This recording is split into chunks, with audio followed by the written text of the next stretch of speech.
ម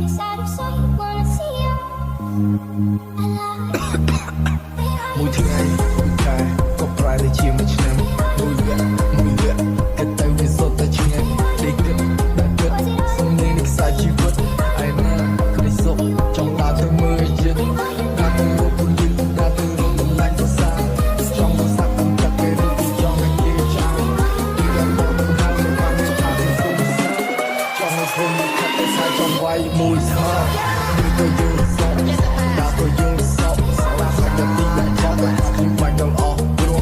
ស្រីមិនបានពេលប្រយ័ត្នគេនិយាយទៅក្រុមបើចិត្តអ្នកឲ្យជុំមិនសូមបង្ហាញទៅពួកអឡំ